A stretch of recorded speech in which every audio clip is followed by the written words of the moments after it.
Yes, family, bless upon yourself, as I, kick back and watch my special part of the news or my show or something entertaining or something not so pleasant sometimes, depends on how you're thinking, But I always like to share whatever I watch, you know, um, each and every evening, so thanks for joining me. So this evening I'm gonna look at, another story, that might you might or might not like, but it's every now and then I said I watch, and I you know just to watch what's going on in the world. This evening I'm going to look at Sky News, and I'm going to take something from Sky News this evening, to share with you, my people. Blessings, man, and thanks for watching and thanks for clocking in. All right? Enough love and respect to you all. Blessings. DJ MG, sharing the views or my views with you. Ever since his girlfriend Louise Hunt broke off their relationship, he raped her before he shot her with the crossbow. She died, so too did her sister Hannah and their mother Carol. He's absolutely sort of cold-blooded and calculated in his actions. There were so many opportunities to step away from what he's doing, but he had a plan from the very outset. That included the pretense to get into the house. Clifford had an interest in Andrew Tate, the controversial social media influencer. The prosecutor wanted to tell jurors during the trial that Tate's misogynistic views had fueled the killings, but the judge banned any mention. Tate, he said, was almost a poster boy for misogynists. The connection lacked direct impact on the evidence and would be deeply prejudicial. Clifford bought rope as part of his murder plan, then petrol cans. There was duct tape to tie up Louise before he raped her. At the gym, he used his phone to buy a butcher's knife on Amazon. That's where he got the crossbow too. 4 days later, his own dashboard camera recorded him pulling up near the Hunt's family home. It was just after lunchtime, a Tuesday last summer. He tricked his way into the house by claiming he was returning a bag of Louise's clothes. At that moment, she was working in a hut in the back garden. Carol, the wife of TV racing commentator John Hunt, was the first to die. Clifford stabbed her. When Louise went into the house, Clifford tied her up, gagged and raped her, and held her captive for 2 hours. Then he shot her dead with the crossbow.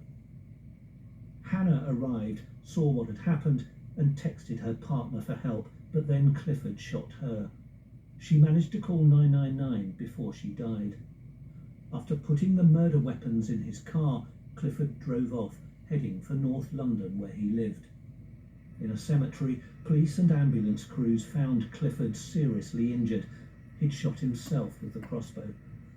In hospital, doctors battled successfully to save his life. In a wheelchair, paralysed from the waist down, Clifford refused to answer police questions. There is nothing about that which suggests that you've gone there for anything else than to kill almost an entire family. I am right in what I'm saying, aren't I, Kyle? Kyle Clifford is not the first murderer in his family. His older brother Bradley is serving life for running down and beating to death a moped rider who damaged his car. The Hunt family were hugely popular in the town. 2 days after the murders, many mourners attended a regular church service. They included Carol Hunt's best friend. Just a lovely girl. I just can't believe it's happened. It's, like I say, it's a thing nightmares are made of. She was the nicest, kindest, sweetest person you could ever meet. Beautiful, beautiful person.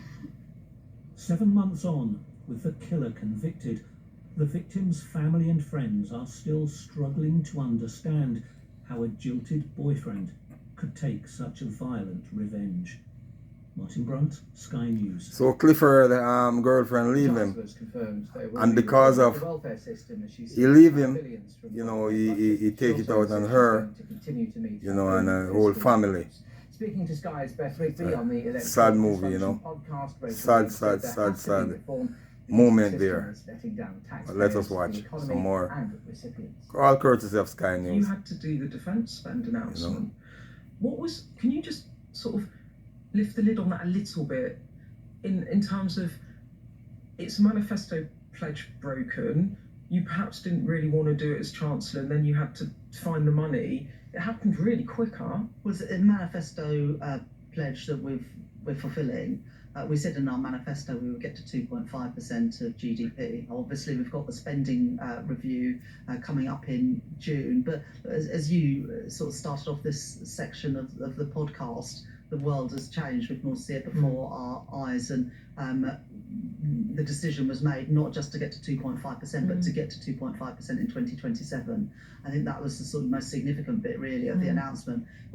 Everyone knew we were going to get to 2.5% in this Parliament. That was a commitment from us in our manifesto that we would get there, but we're actually going to get there in 2 years because we recognise that the world has changed, the enormity of the situation. I just want to come quickly to the spring statement. Can you just quickly explain what that actually is?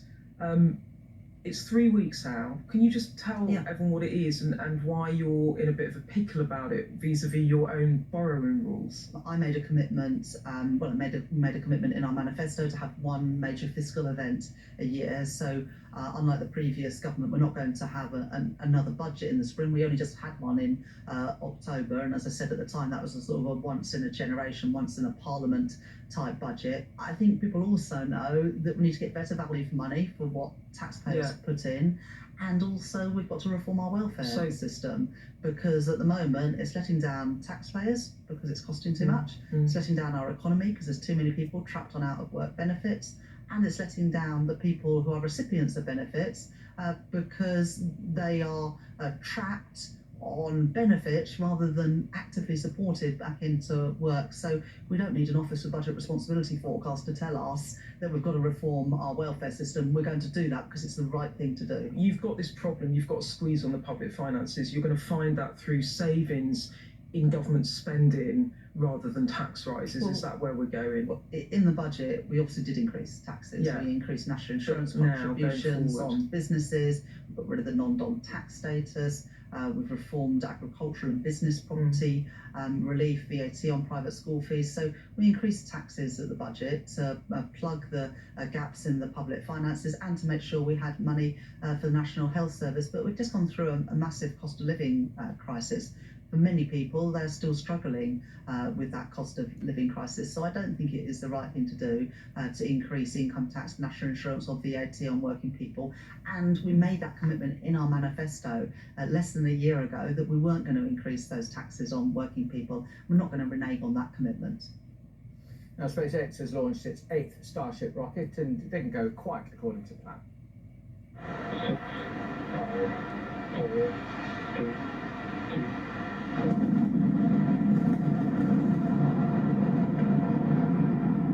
It departed from Texas on a mission to test the rocket's landing abilities and deploy for the first time a batch of satellites. But around 10 minutes after it departed, the Super Heavy booster successfully landed back in Texas. That contains the engines and propellant tanks that haul the Starship vehicle off the launch pad. We've lost several engines and we've lost attitude control of the vehicle. However, soon after, SpaceX lost control of the Starship, and as it reached space and its engines shut down. The team said they'd contacted safety authorities and will review what happened to better understand the root of the problem. Debris from the wreckage was seen scattered over parts of the Caribbean, causing flight halts and diversions. And this just a month, or just over a month, after the company's last test exploded in space. So if you see this early on from the sea or from the land, that's what it was, you know. So thanks for watching all my people. Thanks for watching. So thank you all, you know, thank you all for watching. The first story there wasn't such a pleasant one at all, you know, but you know, sometimes you need to see what's going on in the world, you know. So I just give you a little bit of that, and then this space rocket that went up and had some problem, you know. We've been having problems from these kind of things from, you know, some months ago, or maybe maybe a month ago or so from that collision with the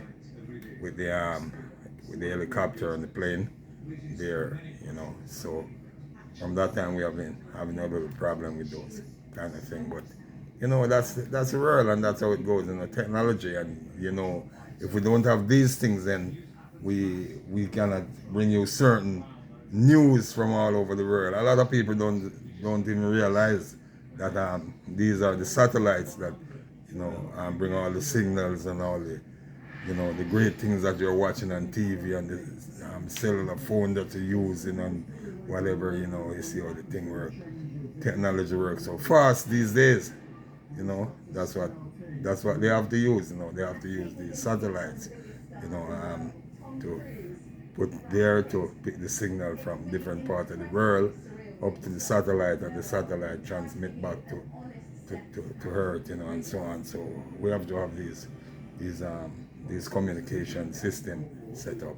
Thanks for watching. You know, DJ MG, you know, sit back each and every evening and we watch something that, you know, sometimes motivating, sometimes educating, you know, sometimes inspiring, and sometimes kind of not too pleasant, you know.